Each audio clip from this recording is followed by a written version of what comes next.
Good morning friends,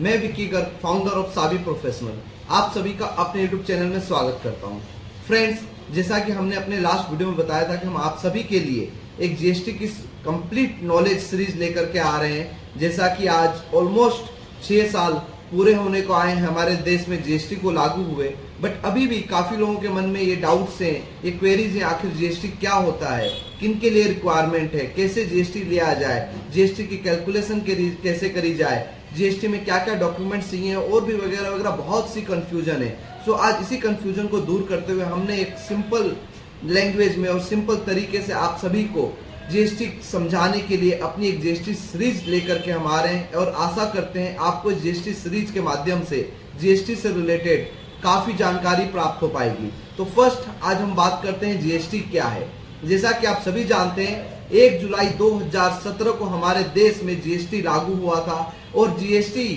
एक goods and service tax है जो गुड्स माल और सेवा कर जिसको हम कहते हैं, यानी कि हमारी जितनी भी गुड्स से रिलेटेड हमारी ट्रेडिंग से मैन्युफैक्चरिंग है और जो हम सर्विसेज प्रोवाइड करते हैं, इन सब के ऊपर एक सिंगल टैक्स एप्लीकेबल हो गया GST, one nation one tax. GST को लागू करने का सबसे महत्वपूर्ण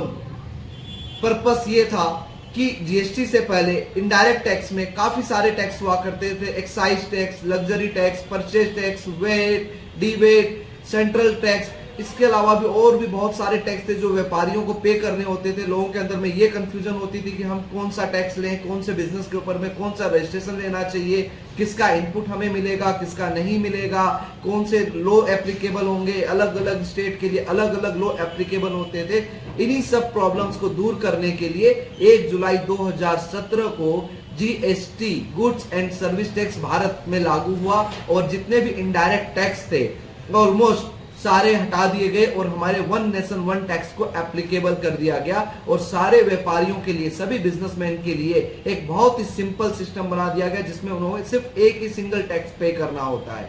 इसके रिलेटेड और भी बहुत सी अधिक जानकारियां जो अगली सीरीज में आप प्राप्त कर पाएंगे, जैसे कि जीएसटी में अब रजिस्ट्रेशन कैसे किया जाए, जीएसटी किन के लिए एप्लीकेबल है। तो अगर आप इससे रिलेटेड कंप्लीट जानकारी प्राप्त करना चाहते हैं तो आप हमारी इस वीडियो सीरीज को कंटिन्यू देखते रहिए, हमारे चैनल को सब्सक्राइब कीजिए और अगर वीडियो अच्छी लगे तो लाइक, कमेंट और शेयर करना ना भूलें। धन्यवाद।